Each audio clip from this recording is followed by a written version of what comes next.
강의를 들어보셔서 알겠지만 우리가 사실 창조, 타락, 구원 모르는 주제는 아니에요. 되게 익숙한 주제예요.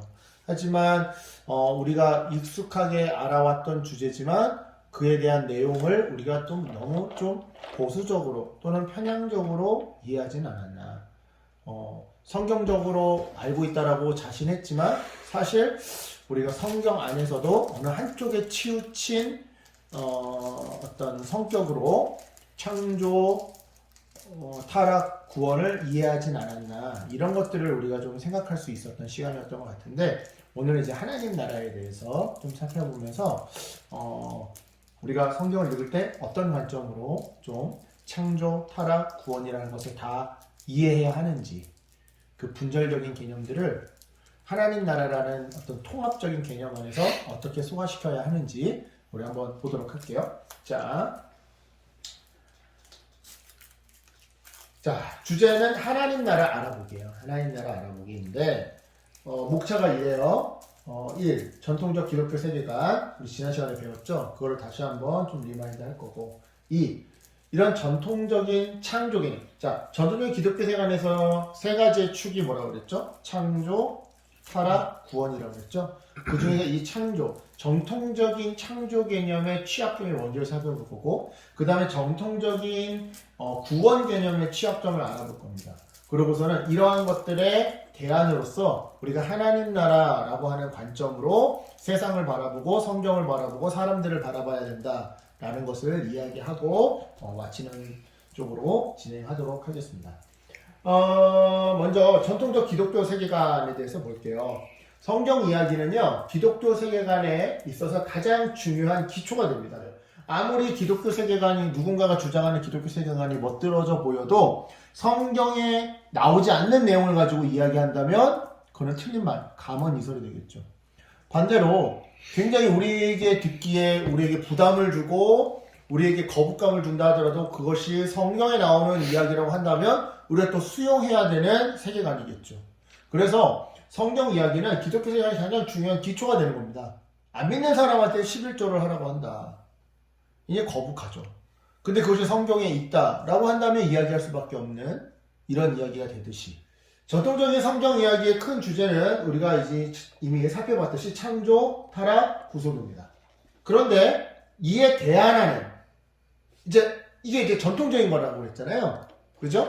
항상 전통이라는 것들이 너무 오래돼 버리면 딱딱하게 굳어지게 되고, 또 지나치게 보수적이게 되고, 지나치게 편협적이게 되죠. 그래서 언제나 항상 새로운 물이 공급이 돼야 돼요. 전통, 창조, 타락, 구속이란 이 세 가지 축을 가지고 성경을 보고 세상을 바라보는 게 틀렸다라는 게 아니라, 이게 너무 고착이 되다 보니까 더 이상 어떤 새로운 물결을 만들어내지 못하고 전혀 이방인들을 흡수하지 못하는, 어떤 선교나 전도의 효과도 더 이상 막 그렇게 파괴적으로 만들어내지 못하는, 센세이셔널하게 만들어내지 못하는 그런 고인물이 되어가더라는 거지. 그래서 거기에 대한 대안으로, 야, 우리가 너무 성경을 분절적으로 보는 것 같아. 통합적으로 보는 하나님 나라, 이 주제로 성경을 바라보자, 이런 이야기가 나왔던 거예요. 그래서 박철수라고 하는 학자는 하나님 나라는 성경의 최대 주제다, 예수님의 가르치는 최대 주제도 하나님 나라다. 그러니까 어떻게 보면 창조, 타락, 구속이라는 이 세 가지의 분절적인 이 주제를 하나로 다 끌어안을 수 있는 주제가 하나님 나라인 거예요. 그리고 예수님도 회개하라, 천국이 가까이 왔다. 천국이 하나님 나라잖아. 그렇잖아요. 하나님 나라잖아. 그러니까 예수님의 가르침의 최대주제도 하나님 나라였다는 거야. 여러분 재밌는 거 알려줄까? 사도행전이 하나님 나라로 시작해서 하나님 나라로 끝나는 거 알고 있어요? 데오빌로요, 내가 먼저 쓴 글은 누가복음을 의미하는 거죠? 누가복음에서는 무릇 예수께서 행하시며 가르치기 시작하신부터 그가 택하신 사도들에게 성령으로 면하시고 승천하신 날까지 이를 기록하였노라. 누가복음이 그렇다라는 거예요. 그가 고난받으신 후에 또한 그들에게 확실한 많은 증거로 친히 살아계심을 나타내서 40일 동안 그들에게 보이시며 하나님 나라의 일을 말씀하시니라. 하나님 나라. 부활하신 예수님이, 야, 이제 저 로마 치러 가자. 나 부활했으니까. 나 부활한 거 봤지? 나 부활했으니까 그동안 내가 했던 말 중에 다 믿겠지? 나 진짜 신이야. 나 죄 없다니까? 그러니까 나를 필두로 이제 로마 정권 전복시키러 가자. 이러신 게 아니라 뭐 했다고? 하나님 일을 말씀하시니라. 그런데 재밌는 거. 사도행전 마지막 28장 마지막. 바울이 온 이태를 자기 셋집에서 머물면서 자기에게 오는 사람을 다 영접하고 하나님 나라를 전파하며 주 예수 그리스도에 관한 모든 것을 담대히 거침없이 가르치더라 하고 끝나. 그러니까 사도행전은 예수님이 전한 하나님 나라로 시작해서 바울이 전한 하나님 나라로 끝나. 하나님 나라가 수미상을 이루고 있는 거야. 그러니까 다시 PPT로 넘어와서 예수님의 가르침의 체제도 하나님 나라였고요. 심지어 사도행전의 주제도 하나님 나라예요. 하나님 나라로 예수님이 가르치신 하나님 나라로 시작해서 바울이 가르친 하나님 나라로 끝나더라 이 말이지. 하나님 나라가 성경의 최대 주제라는 사실이 기독교 세계관 설립에 어떠한 영향을 주는지 우리 창조 구속 개념의 취약점을 통해서 한번 살펴보도록 할게요. 자, 먼저 전통적인 창조 개념의 취약점을 보겠습니다. 바로 창조의 억압이라고 하는 개념인데요. 볼게요. 전통적인 창조 신학이요, 보수성을 만들어요. 어떤 보수성을 만드느냐? 볼게요. 전통적 창조 개념은요, 소위 창조 질서라는 이름 아래 기득권의 질서를 정당화하는 왕정 신학의 신의 역할을 하곤 해 왔습니다. 이게 무슨 말이냐면 구체적으로 이런 거야. 흑인. 야, 너희 흑인들은 창조의 질서 자체가 백인을 섬기도록 되어 있어. 그러니까 우리 백인이 하는 일에 흑인 너희들은 섬겨. 서포트해. 그게 창조 질서야. 자, 지금 이 말을 하는 기득권은 누구예요? 백인이죠. 기득권이 없는 자들은 누구예요? 흑인이죠. 네. 창조 질서라는 이름 아래 백인들이 자신들의 기득권을 정당화하는 도구로서 창조 신학을 악용해왔다는 말이야. 창조 신학이 우상들과 세상의 잘못된 질서들에 대항하는 여호와의 주권에 대담한 주정을 표현할 수 있다는 것을 이해한다. 이게 무슨 말이냐면, 간단히 얘기하면 창세기 1장을 보면 하나님이 해도 창조하고 별도 창조하고 동물도 창조했대. 그 얘기는 해와 별과 달과 동물들은 신이 아니다. 옛날 토테미즘에서는 뭐를 숭배해? 동물을 숭배하잖아. 애니미즘, 뭐를 숭배해? 해와 별과 달을 숭배해. 이집트의 파라오는 태양신의 아들이래. 무슨 말인지 이해하겠죠? 그런데 그게 성경을 보면, 창조신학을 보면 하나님이 다 창조했대. 신이 아니라는 거지. 그지? 그래서 우상들과 세상의 잘못된 질서들에 대항하는 하나님의 주권에 굉장히 대담한 주장을 표현할 수 있었다는 거예요. 하지만 창조신학의 사회적 기능은 변형을 희생시켰어. 흑인! 노예 운동하지 마. 너네 노예가 맞는 거야. 그게 창조 질서야. 변형을 희생시켰다라는 거예요. 그리고 이상한 질서를 세웠다라는 거예요. 백인이 위에, 흑인이 아래. 남자가 위에, 여자가 아래. 여자가 무슨 참정권이야. 그걸 정당화. 봐봐, 성경에 이렇게 나와 있잖아. 변호했다라는 거예요. 창조의 하나님의 선한 질서가 혼돈에 대항하는 분명한 판결이라고 선언하는 것은 안도감을 준다. 자, 창세기 1장에 땅이 혼돈하고 공허했다. 그죠? 땅이 혼돈했기 때문에 3일 동안 질서를 잡으시고 공허했기 때문에 나머지 3일 동안 생명체를 채워넣으셨죠? 혼돈에 대항하는 분명한 판결이라고 선언한 것은 우리에게 안도감을 줘요. 아, 하나님의 창조 사역이 오늘날에도 내 삶에 반복됐을 때 어지러운 내 삶의 질서가 잡히고 규모가 잡히고 고독하고 외로운 내 삶에 뭔가 사랑과 생명이 채워지겠구나. 안도감을 줘요. 문제는 창조 신학이 상당 부분 왕과 왕정의 예배와 그리고 따라서 국가의 구실들과 동맹을 맺는다는 것이다. 한마디로 기득권을 지지해주더라는 말이에요. 그 결과 경제적 분배와 정치적 힘에 대한 왕적 질서를 하나님의 의도된 질서의 선함과 융합해버리고, 한마디로 다 쉽게 얘기하면 이런 거야. 기득권에 의해서 돌아가는 불공평한 경제 시스템이나 정치 시스템을 하나님의 의도된 선한 질서라고 변호하더라는 거야. 여자 참정권 없어. 이게 하나님의 선한 질서야. 흑인 너희들은 백인을 섬겨야 돼. 이게 하나님의 선한 질서야. 그것을 통해 현재의 질서를 하나님의 창조 안에서 그리고 창조를 위해 명하신 그 구조로 절대화시킨다. 성경 봐봐. 하나님이 이렇게 하라고 했잖아. 이건 진리야. 바뀌면 안 돼. 예를 들어 잠언을 볼게요. 잠언이 창조 신학을 굉장히 많이 담고 있거든요. 신학적으로 보면. 잠언은요. 창조 신학과 굉장히 밀접한 연관이 있는 책인데요. 현실의 기성질서를 그대로 지지하는 듯한 인상을 줍니다. 대표적인 예가 잠언 30장 21절부터 23절인데요. 이 경우 계층 이동을 반대하고요. 가난이 피해야 하는 현실이지 저항하고 개혁해야 할 것이라고 설명하지 않더라 이 말이에요. 실제로 잠언을 보면 그래서 왕에게 순종을 엄청 가르쳐. 순종을 엄청 가르치고 그러니까 사장님한테 순종하고 윗사람한테 순종하고 교만하지 말고 이런 걸 엄청 가르친다 이 말이지. 뭔가 윗사람이 불의할 수 있잖아. 윗사람이 불법을 저지를 수 있잖아. 그럴 때는 어떻게 그 불법에 대해서 항거해야 되고 어떻게 따져 물어야 되고 어떻게 정의를 세워야 되는지 이런 거 얘기 안 해. 잠언은 그런 거 관심 없어. 변혁하라는 이야기는 없다. 그 결과 어떤 일이 벌어졌느냐? 첫 번째, 환경과 생태의 파괴와 착취에 대한 면죄부를 제공했어요. 야, 창조 질서상 인간이 만물의 영장이야. 창세기 1장과 2장을 봤더니 하나님이 다른 동물을 흙으로 줬는데 사람에게는 그 코에 생기까지 불어넣어 주셨대. 그러니까 창조 신학, 창조 질서상 인간이 동물보다 위야. 그러니까 인간이 자연을 정복하고 지배하는 게 맞아.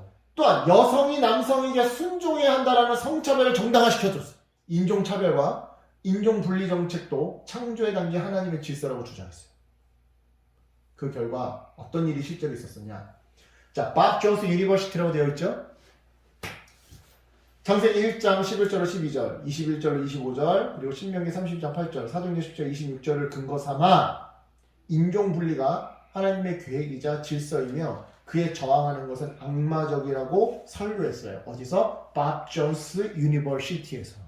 밥 존스 대학교는요 1975년까지 흑인 입학을 불허했습니다. 그리고 2000년도까지도 인종 간의 교제 및 결혼을 자기네들은 반대한다.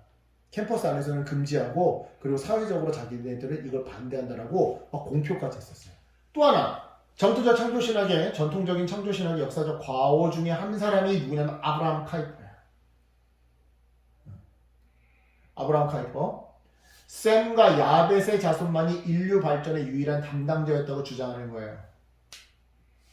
즉 아프리카인이라고 여겨지는, 제가 여겨진이라고 하는 이유가 있어요. 실제로 여러분 이 인류학적으로 아프리카인이 함의 자손이라고 하는 유전학적, 인류학적 증거가 하나도 없습니다.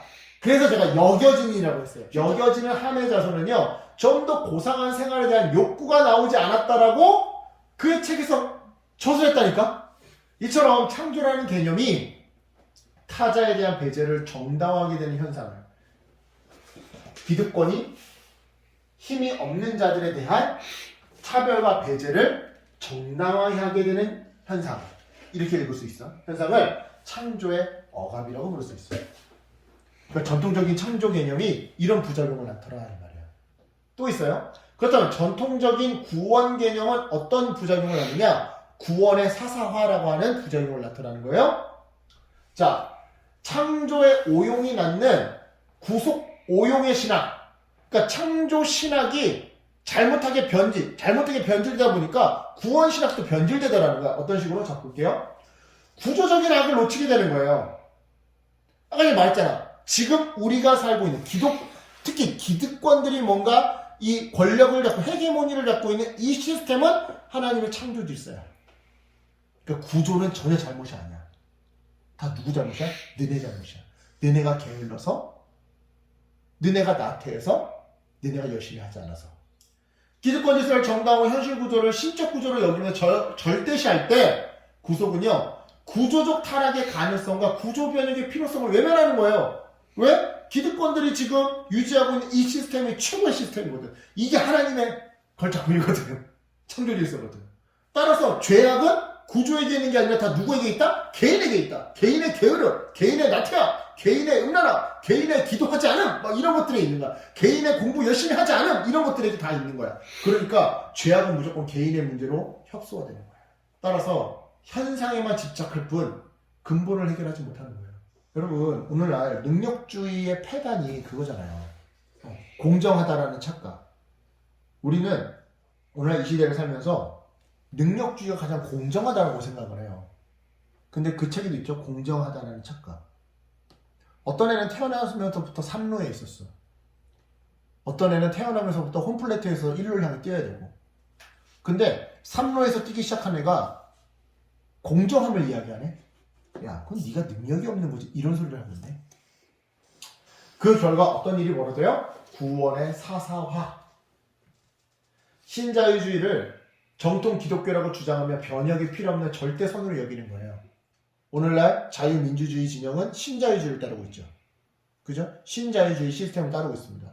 그러니까 신자유 시스템이야말로 역사 속에서 증명된 하나님의 최고의 걸작품이라는 거야. 이게 청교의 질서라는 거야. 그래서 신자유주의는 절대 뜯어고칠 그게 없어. 신자유주의를 뭔가 뜯어고치려고 들어오면 무조건 뭔 거야? 빨갱인 거야. 근데 여러분, 다시 얘기하지만 신자유주의 시스템의 핵심은요, 무한 경쟁이에요. 경쟁이라는 건 결국 능력주의를 얘기하는 거잖아. 그치? 경쟁 사회가 공정하지 않다니까? 누구는 3루에서부터 뛰기 시작하고, 누구는 2루에서 뛰기부터 시작하고, 누구는 1루부터 뛰기 시작한다니까? 그럼 이건 경쟁이, 합당한 경쟁이 될 수가 없는 거야. 그치? 그런데 이 경쟁을 강조하는 신자유주의가 역사 속에서 공산주의랑 대비했을 때 가장 부와 안락함을 줬거든. 그러니까 이게 하나님의 창조 질서라는 거야. 그러니까 이 경쟁 시스템을 뭔가 고치려고 보완하려고 하면 다 빨갱이 좌파 기독교가 되더라 이 얘기지.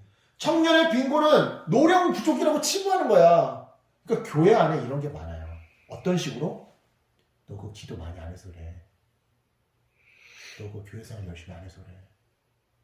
야, 똑같이 대학 선교단체 했는데 쟤는 취업되고 너는 취업되고. 야, 쟤는 공부 열심히 했잖아. 너는 선교단체 맨날 예배한다고 맨날 찬양인도 한다고 뭐 단계장로 한다고 공부 하나도 안 했잖아. 그러니까 그런 거지. 다 이렇게 돼버리는 거야. 근데 또 반대로 돼봐라. 공부한다고 확 쫓아다녔는데 취업 안 됐어. 얘는 공부하라고 맨날 예배만 드렸는데 취업됐어. 그럼 뭐라고 하지 알아? 야, 너 예배 안 드리고 기도 안 해서 취업 안 된 거야. 얘는 기도 열심히 해야 돼. 이렇게 될 경우 청년의 빈곤 문제를 그저 개인의 노력 부족이라고 치부할 경우 기독교의 정신은 뭐가 되는 거예요? 각자 도생이 되는 거예요. 원래 비행기가 얘들아 하늘로 뜰 때 가장 에너지를 많이 쓰는 거잖아.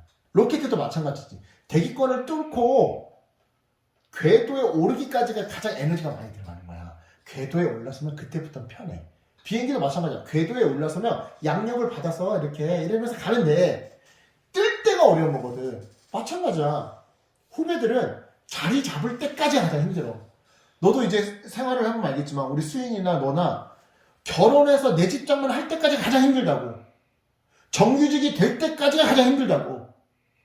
왜? 내가 떠올라요. 궤도 위에 올라가야 될 때다 보니까 내가 가장 많이 힘을 쏟아야 돼.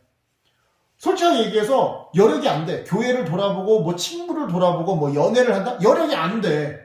왜? 지금 내가 자리 잡아야 되다 보니까. 그러다 보니까 좀 누가 옆에 도와줘야 돼. 그래야 조금 여유가 생겨서 옆도 돌아보고 교회 생활도 하고 하는 거거든? 근데 도와주지 않아. 너 혼자 해. 왜? 경쟁사회니까. 신자유, 무한 경쟁사회니까.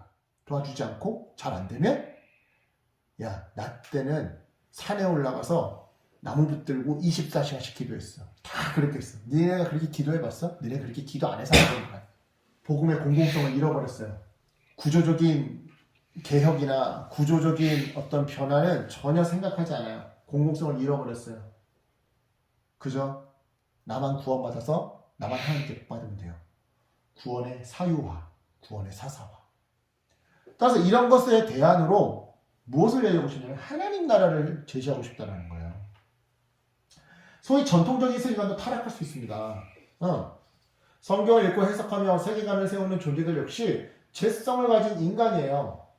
무슨 말이냐면 성경을 읽으면서 자기 욕망을 투사하는 거야. 그래서 자기 욕망이 지지해주는 것 같은 구절만 딱 따가지고 와가지고 그걸 가지고 설교하고 다니더라 이 얘기지. 또한 100% 성경에서만 추출한 세계가 아니라 애당초 불가능해요. 왜냐면 사람은 시대의 산물이거든요. 그러니까 지금 내가 얘들아 이게 온전한 세계관이야 라고 여러분에게 가르치고 있지만 사실 여러분도 의심해야 돼요. 왜냐면 지금 가르치고 있는 나의 세계관 역시 100% 성경에서만 추출했다고 볼 수 없는 거거든. 나를 의심해야 돼 얘들아. 여러분 내가 충격적인 거 알려드릴까요? 여러분 리빙스턴이라는 사람 이름 들어봤어요? 아프리카 선교, 내지 선교의 개척자 리빙스턴. 근데 전에도 한번 조금 말씀하셨어요. 이 사람의 선교 철학이 뭐였다고요? 아프리카를 영국의 식민지로 만드는 것이 아프리카를 하나님 나라로 만드는 유일한 방법이다. 이게 선교 철학이었었어. 지금 영화 일라이 포스터가 붙어있는데 여러분 이 영화 봤어요? 성경책이 다산으로 딱 한 권만 나왔어. 그거를 만약에 게리 올드만이 소유를 해? 그럼 해석을 누가 독점하는 거야? 게리 올드만이 독점하는 거야. 이거를 복사를 안 해. 필사를 안 시켜. 자기 മന속에 자 성경에 이렇게 써져 있어요. 이게 하나님의 창조의 원리예요. 창조의 질서예요. 그러니까 나에게 복종하세요. 그러면 다 복종하는 거야. 자 아브라함 카이퍼, 박철수, 월터스 이 사람들이 했던 이야기일게요. 아브라함 카이퍼는 이렇게 얘기했어요. 인간의 영역 중에 주권자이신 그리스도께서 내 것이라고 선언하지 않은 곳이 한치도 없다. 그러니까 인간의 모든 영역의 주권은 그리스도라는 거죠. 그죠? 그러니까 꼭 예배에서 하는 행위들만 교회 영역에서만 주권자가 하나님인 게 아니라 교회 바깥에 우리가 살아가는 일상의 주인도 하나님이라는 거야. 네가 공부를 할 때 공부의 주인도 하나님이라는 거야. 너가 연주를 할 때 연주의 주인도 하나님이라는 거야. 꼭 우리가 찬양을 해야지만 주인이 하나님이신 것이 아니고 꼭 공부 중에서도 성경 공부를 해야지만 예수님이 주인이신 것이 아니라 우리 삶의 일상의 모든 곳에 주님의 주권이 깃들어 있더라 이 얘기지. 박철수라고 하는 학자는 이렇게 얘기했습니다. 하나님 나라는 창조의 목적이다. 그러니까 창조, 타락, 구속이었는데 이 창조의 목적이 뭐라는 거예요? 하나님 나라라는 거예요. 그런데 그 하나님 나라를 아담과 하와부터 시작해서 인간들이 망가뜨리고 있어. 그러니까 예수님이 오셔서 구원하셨다 함은 하나님 나라를 회복하기 위함이야. 단순히 나 하나 구원받고 천국 가고 복받고 끝나는 게 아니라 그렇다고 한다면 나 하나 구원받고 복받고 천국 가면 끝이 아니라 하나님 나라를 이뤄가는 것이 창조의 목적이고 구원의 목적이라고 한다면 내가 앞으로 어떻게 살아야 되는지 삶의 방식이 달라지겠지. 나 하나 구원받고 천국 가는 게 전부라고 한다면 나의 사회적 책임 아무것도 필요 없어. 나 그냥 죽는 그날까지 예배 거르지 않고 성경 가서 달달달달 외우고 성경 퀴즈대회에서 1등하고 맨날 이러면 돼. 새벽 예배 빠지지 않고 이러면 돼. 근데 그게 아니라 하나님 나라를 세우는 거라고 한다면 이야기가 달라지는 거야. 월터스, 그리스도 안에서의 창조의 회복과 하나님 나라의 도래는 서로 동일하다. 그러니까 예수 그리스도의 사역은 결국 하나님 나라를 이 땅 가운데 이루기 위함이었다는 거지. 아시겠죠? 하나님 나라, 하나님의 창조세계, 특히 사회 속에 펼친 하나님의 다스림을 의미합니다. 하나님 나라는 눈에 보이지도 않고요. 여기다 저기다 얘기할 수가 없어요. 자, 우리가 국가가 형성되려면 필요한 세 가지 조건이 뭐죠? 국민, 주권, 땅, 영토. 국민, 주권, 영토예요. 그러면 하나님 나라는 영토를 뭐라고 얘기할 수가 없어요. 여기 있다 저기 있다 얘기할 수 없어요. 그리고 국민은 하나님을 따르는 백성이겠죠. 주권은 사람에게는 아니라 하나님의 임재하신 하나님의 다스림이 있겠죠. 그러니까 하나님의 다스림이라는 게 어려운 게 아니라 예수님이 말씀하신 그 말씀에 순종하는 삶이에요. 예수님이 통치하신다, 하나님이 통치하신다는 것은. 그러니까 예수님의 말씀, 그 통치에 순종하는 사람들이 있으면 거기가 어디든 하나님 나라가 되는 거야. 꼭 예배드리고 있는 순간, 방언이 터지는 순간, 찬양을 열광적으로 하는 그 순간에만 하나님 나라가 임한 게 아니라 너가 연구실에서 연구를 하고 있는데 뭔가 하나님 말씀에 순종하면서 정의롭게 연구를 하고 있어. 누군가가 시험 샘플을 속였어. 논문을 가라로 만들려고 너한테 지시를 했어. 그런데 그거를 따르지 않아. 정의롭게 연구를 진행하고 정의롭게 정직하게 연구 데이터를 기록을 해. 그러면 그 순간 그 연구실에 하나님 나라가 임했다고. 그러니까 여러분, 하나님 나라를 비롯한 거룩은요, 장소의 문제가 아니라 시간의 문제예요. 시간의 문제예요. 무슨 말이냐? 내가 그곳에 어떻게 시간을 보내느냐에 달려있다고. 내가 교회에 있지만 사람들의 물건을 훔치고 있고 이상한 짓거리를 하고 있어. 그러면 거룩하지 않은 거야. 하나님 나라가 그 교회, 그 예배당에 임하지 않은 거야. 근데 내가 술집에 있거나 범죄 현장에 있는데 내가 거기서 뭔가 정의로운 일을 하고 있고 사람을 구하고 있어. 그러면 비록 예배당은 아니지만 그곳에 하나님 나라가 임하는 거라고.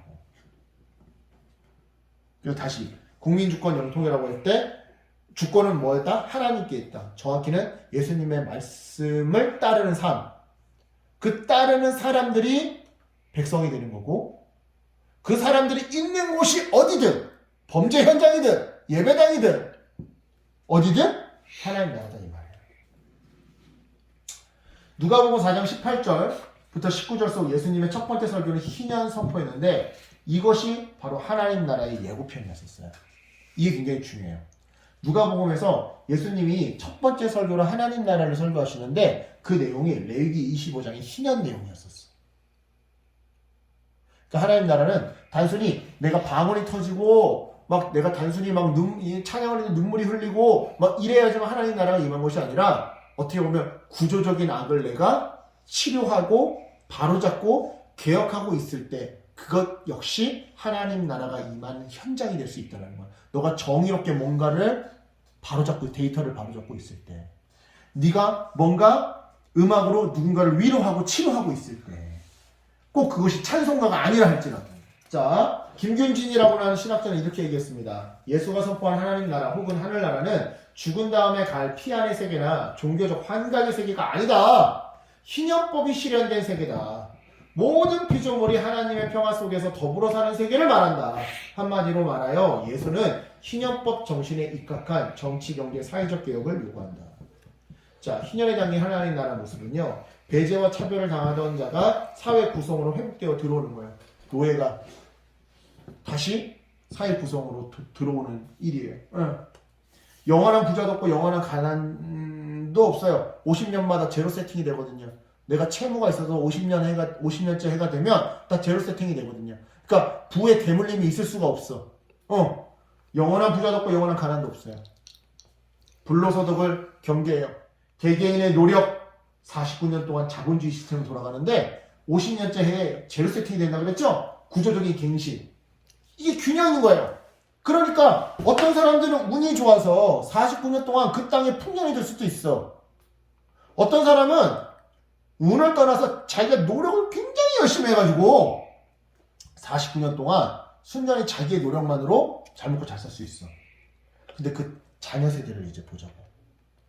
부지런한 아빠 만나면 본인이 부자로 사는 거지. 그치? 자기는 개판으로 살아도. 자기네 아버지가 부지런하지 않아서도 운이 좋았으면 부자가 돼서 그게 자기한테 대물림 되는 거지. 근데 문제는 50년째 해에 제로 세팅이 돼버린다고. 그러니까 이제 다시 내 몫이 되는 거야. 영원한 부자, 영원한 가난도 없어요. 그런데 그 49년 동안에 운이 없어서든 게을러서든 빚을 냈다가 빚을 못 갚아서 노예가 됐거나 재산을 다 탕진한 사람들이 있겠지. 그 사람들 다시 복권시켜주는 거야. 50년째 해.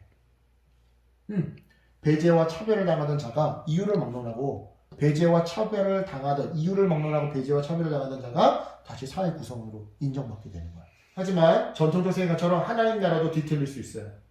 하나님 나라 추구가 신앙의 이름으로 포장된 내 나라 추구가 될 수 있어요. 그러니까 하나님 나라라고 얘기는 하지만 정작 내 마음속에 내 나라인 거야. 주여, 하나님 나라를 위해 제가 헌신하게 싸우니 저를 부자로 만들어 주소서. 이럴 수도 있어. 또는 하나님 나라 추구가 내부자의 사사로운 이익을 위해 타자를 억압하는 승리주의로 타락할 수 있습니다. 예를 들어 기독교 극우단체들이 광장에서 이렇게 시위를 하죠. 대한민국은 하나님의 나라입니다. 악할 이슬람의 세력과 빨갱이 세력으로부터 이 나라는 승리할 것입니다. 이렇게 타락할 수 있다는 거. 하나님 나라가 정치 이데올로기가 될 수 있고 소수민족에 대한 배척의 구호가 될 수도 있고 기득권들을 위한 합리화의 선전도구가 될 수도 있고 또는 하나님 나라가 내 나라를 포장하는 파운데이션, 메이크업이 될 수도 있다 이 말이에요. 그래서 결론입니다.